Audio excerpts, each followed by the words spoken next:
Bhagavate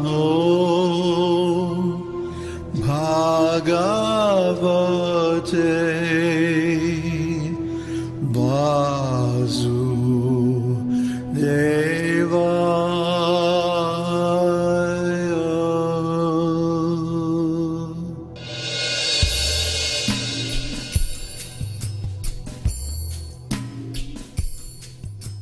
Hello, I'm David Hughes.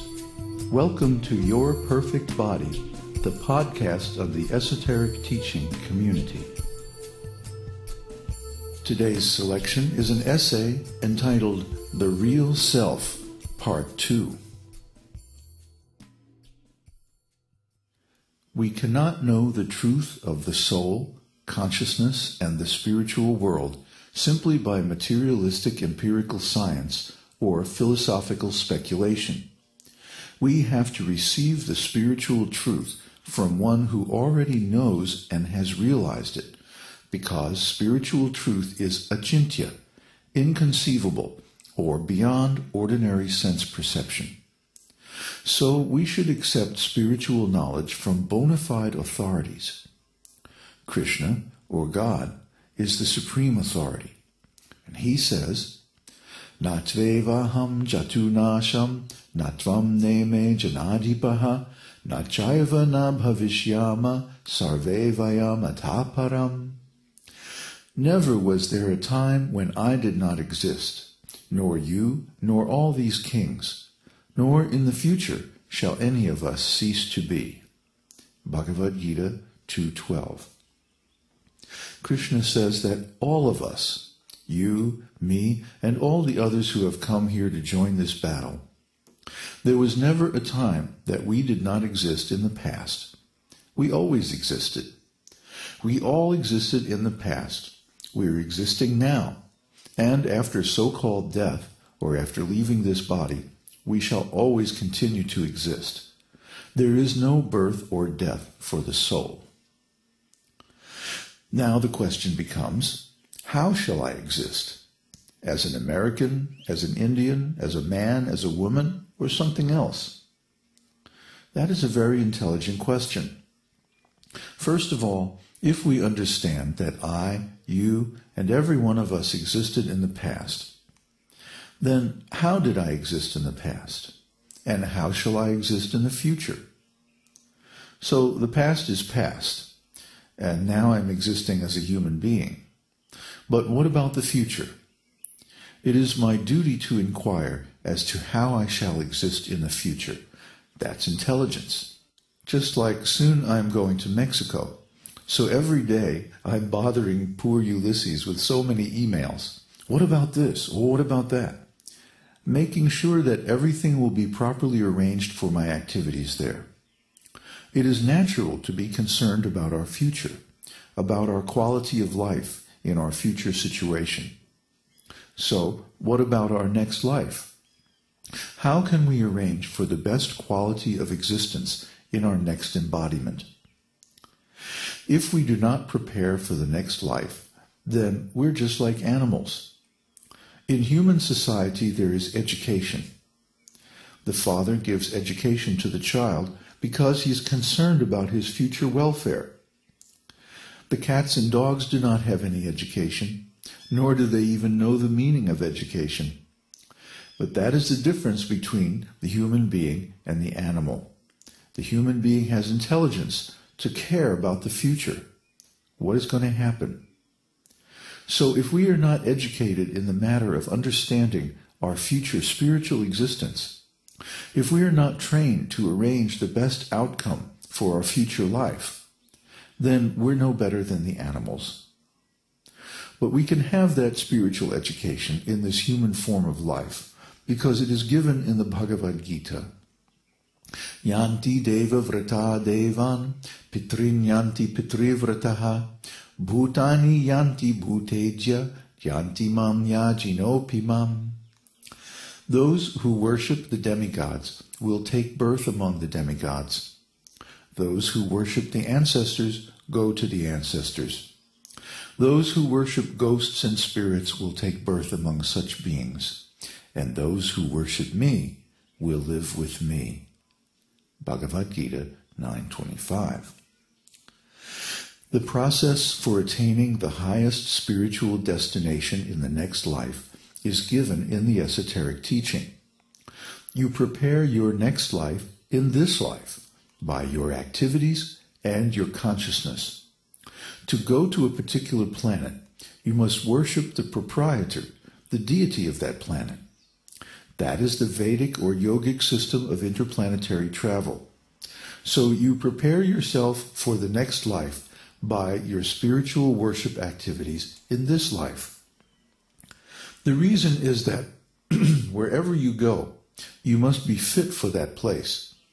Even on this planet, when somebody goes from one place to another, he prepares himself to go there. He must know the climate and the temperature there and dress accordingly. Then he'll have to get permission from the state, a visa or travel permit. Just like there are so many things I have to arrange for my trip to Mexico. Not that all of a sudden I can just go to Mexico without making any preparations. That would be foolish. Similarly, if you want to go to the higher planetary system, then you have to make your arrangement in this life. You cannot go to another planet by force, simply with a spaceship or something like that. You have to get permission from the deity of that planet and take an appropriate body there. Therefore, Bhagavad-gītā says, Yanti deva vrata devan, Bhagavad-gītā 9:25. You can go to the higher planetary system in the next life if you prepare yourself to go there in this life. There are millions and trillions of planets in this universe. Wherever you want, you can go. The descriptions of all the planets are there in the literature of the esoteric teaching. But there is another universe, the spiritual universe or kingdom of God. That kingdom of God is beyond this material space and sky, in the spiritual dimensions. So we have to take information from the esoteric teaching, how to approach that spiritual world. You can get this information from the Vedic literature. In the Bhagavad-gītā it is said, Paras tasmat tu bhavo nyo vyakto vyaktat sanatanaha.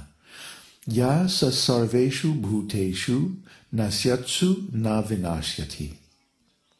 Yet there is another, unmanifest, eternal nature, which is transcendental to this manifested and unmanifested matter.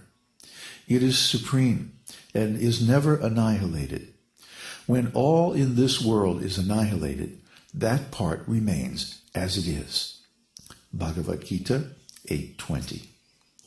So there is another nature, the spiritual nature, which is beyond this material nature. The material nature is sometimes manifested and sometimes unmanifested. Vyakta vyakta means some portion is manifest and some portion is unmanifest. And we get information from Bhagavad-gītā that the spiritual nature is beyond this manifest and unmanifest cosmic manifestation. So Kṛṣṇa says, as the supreme authority, Madhyajino piyanti mam. If somebody cultivates Kṛṣṇa consciousness, he can go there. It is not difficult, but you have to change your mode of life, your lifestyle. To become Kṛṣṇa conscious means to become pure, to become aware of your original spiritual existence. We are pure, Brahman, spirit soul. But because we have become contaminated by these material modes of nature, our consciousness is now changed. It's contaminated. It's become materialized. On account of the different qualities of the material nature, there are three classes of men. One class that is ruled by the mode of goodness, and they're very intelligent. Another class, they're very passionate, because they're ruled by the mode of passion. And the third class of men are all fools and rascals, ruled by the mode of ignorance. So, in order to gain promotion to the spiritual world, you have to become a first-class human being. First-class human being means a Brahmana. A Brahmana is one who knows Brahman, or spirit. First of all, he is truthful. He is self-controlled. He's the master of his senses. He's simple. He's tolerant and very educated and intelligent. In this way, there are so many qualities to become a first-class man. And all of these qualities can be assimilated by training and education from the esoteric teaching. So, to become a first-class human being, the preliminary qualification is that you should not be sinful. You should not perform sinful activities. So